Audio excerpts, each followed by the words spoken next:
The Bible Study Podcast, episode 360. Today, the Bible Study Podcast continues the study of Psalms with Psalm 18.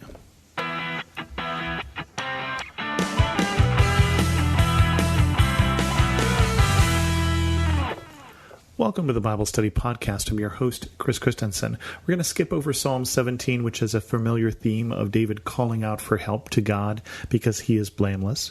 But we're going to deal with Psalm 18, where David talks about God who has come to his aid, who has delivered him. It's a longer psalm, so we're going to be reading a little more today. Starting in verse 1, I love you, Lord, my strength. The Lord is my rock, my fortress, and my deliverer. My God is my rock, in whom I take refuge, my shield and the horn of my salvation, my stronghold. I called to the Lord, who is worthy of praise, and I have been saved from my enemies. The cords of death entangled me. The torrents of destruction overwhelmed me. The cords of the grave coiled around me. The snares of death confronted me. One thing that I liked about this particular psalm is that David is looking at the situation that he has been praying for, in many of the other psalms, but he's looking at it from the other side after God has intervened. And if you look at David's life, the number of times that Saul, for instance, was trying to kill him, or Absalom was trying to kill him, or the enemies of Israel were trying to kill David, there were many times that this psalm would fit in, so we don't know exactly when it is, or not yet, at least from the words that we've had so far. But we get that David felt like he was being pulled down to death. The cords of the grave coiled around me, I thought was just an evocative phrase here. He could just feel the grave pulling him down. It's like some bad zombie movie. But he is praising the God who has saved him, past tense. I called to God who is worthy of praise, and I have been saved. My God, my rock, my fortress, my deliverer. Now, those are interesting, different phrases there. I like to look at all of them. My rock is that thing that I stand on that is solid, the thing that I stand on that gives strength to the house, the thing that I stand on that grounds me. My fortress, the place where you go when you're in times of trouble. Where David goes is he goes to God. He goes to God and he goes in prayer. And that is what keeps him safe when he feels like all the world around him is assaulting him. And in David's case, that's quite often true. It isn't just that someone said a cross word to him, but they're really trying to kill him. But God is also our fortress, the place to go in times of trouble. And my deliverer, not just the safe place to go, but the one who came in to get me, my lifeguard, my savior, the one who came to rescue me, my rescuer. Not just the one who stayed safely behind the walls, but the one who reached out and came into the situation where I found myself.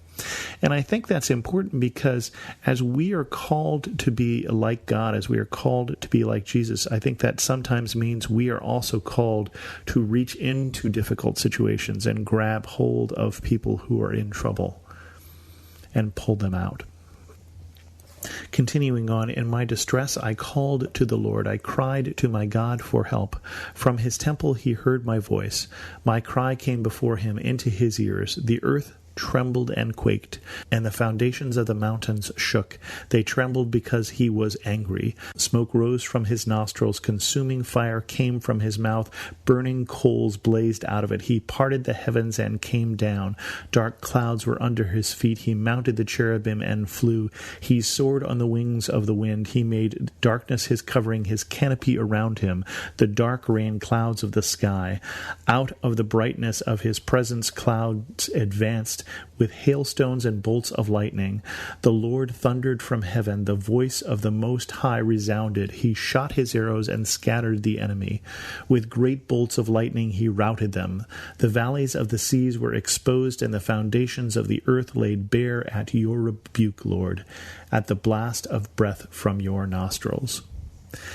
This is just a wonderful, evocative, poetic version of what David saw, and what he saw was a God who was intervening for the one he loved and was zealous and was powerful, and how the words of power come across in those particular verses.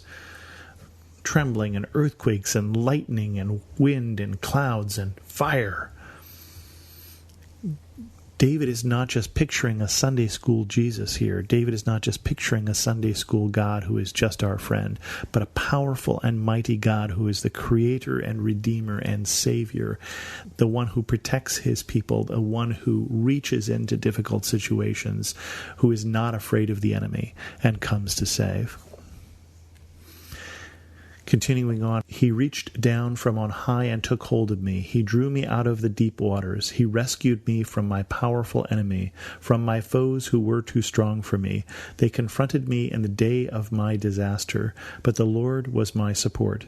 He brought me into a spacious place. He rescued me because he delighted in me. The Lord has dealt with me according to my righteousness. According to the cleanness of my hands he has rewarded me. For I have kept the ways of the Lord. I am not guilty of turning from my God. All his laws are before me. I have not turned away from his decrees. I have been blameless before him, and I have kept myself from sin. The Lord has rewarded me according to my righteousness, according to the cleanness of my hands in his sight. And again, every time I read a Psalm of David and I get one of this set of verses, I think that this is David before Bathsheba. This is David before he has blood on his hands. And we see in other verses, as David is on the other side of that, a slightly different picture of God. A God who saves perhaps because of his righteousness, not because of David's. But David is someone who has been faithful to God, and so as he looks at this, he says, God delights in me.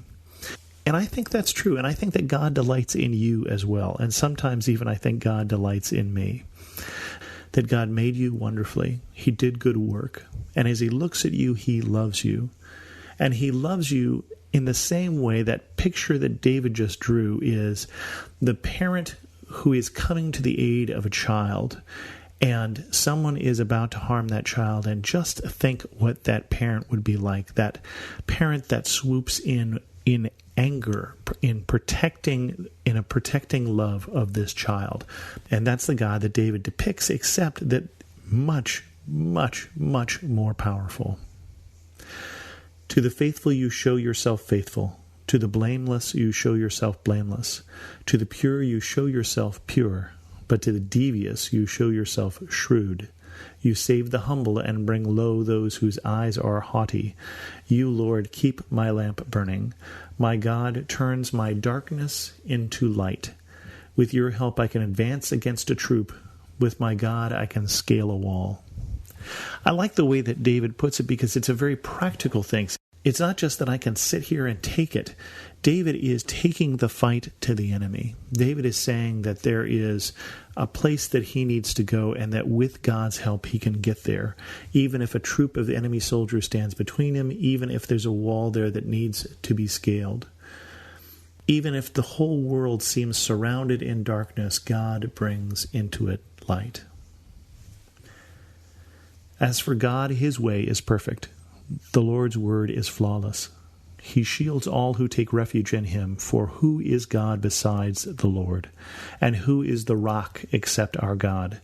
It is God who arms me with strength and keeps my way secure. He makes my feet like the feet of a deer. He causes me to stand on the heights. He trains my hands for battle. My arms can bend a bow of bronze. You make your saving help my shield, and your right hand sustains me. Your help has made me great. You provide a broad path for my feet, so that my ankles do not give way. This is the section of Psalms that was turned into a poetic series of books that I read when I was a kid, probably a teenager, that was Hind's Feet in High Places. That you give me the feet of a deer who can walk in places that look impossible to us. So have you ever seen a deer or a mountain goat standing on the side of a mountain in a place that doesn't look like there's a place to stand? He makes us sure-footed, is what David is saying. He makes us strong, and he sustains us. I pursued my enemies and overtook them. I did not turn back till they were destroyed. I crushed them so they could not rise. They fell before my feet. You armed me with the strength for battle. You humbled my adversaries before me. You made my enemies turn their backs in flight, and I destroyed my foes. They cried for help, but there was no one to save them. To the Lord, but he did not answer. I beat them as fine as wind-blown dust. I trampled them like mud in the streets. You have delivered me from the attacks of the people. You have made me the head of nations. People I did not know now serve me. Foreigners cower before me. As soon as they hear of me, they obey me. They all lose heart. They come trembling from their strongholds. And this is something that happened to David. David, who was raised up from being a shepherd boy to being the king, describes how people he didn't know now serve him. But he also talks about pursuing his foes. Now, that's something that seems very Old Testament, doesn't it? The pursuit of the foe. Do we have a foe like that? And yet we are told that we struggle not against flesh and blood, but against the powers of darkness, against the powers and the principalities and all of those things that are the devil and his works. And it also says of the church that the gates of hell will not prevail against it. Now, gates are made as defense. And so to say they will not prevail is saying that the church is on offense. That the church is doing as David described. It is going after the evil one and putting his troops to flight. We do that when we stand for truth. We do that when we intervene and pull people out of those desperate situations. We do that when we arm as prayer warriors. We do that when we go into dark places with the light of Christ. The Lord lives. Praise be to my rock. Exalted be God my Savior. He is the God who avenges me, who subdues nations under me, who saves me from my enemies. You exalted me above my foes. From a violent man you rescued me. Therefore I will praise you, Lord, among the nations. I will sing the praises of your name. He gives his king great victories. He shows unfailing love to his anointed, to David and to his descendants forever. And of course, as I read those last verses, I have to remember the Son of David. I have to remember the Anointed One. The Christ is another word for that. His King who he gives great victories.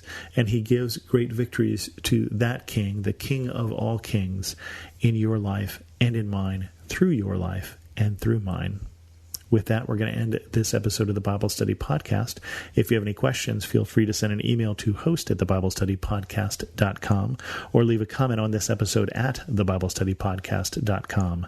You can also follow me on Twitter at Chris2X. And I've been asking people to leave a comment. Here's a question for you.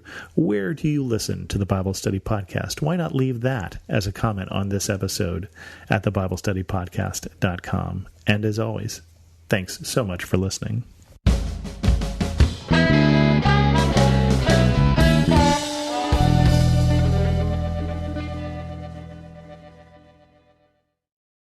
You're fearfully and wonderfully made. God looks at your heart, not your jean size. Do you know the verses, yet still stress over your body? Oh, I get it. I was raised in church, but I struggled with food, eating disorders, and my body for decades. I'm Heather Creekmore, host of the Compared to You podcast, where we talk about all things body image and comparison from a biblical perspective. We get real about the pressure to focus on appearance in a culture where looks seem to matter most. Whether you're wrestling wrinkles or battling the scale, Compared to You is the show for you. You'll laugh a little and be encouraged a lot. If you're ready to stop comparing and start living, visit lifeaudio.com to listen and subscribe.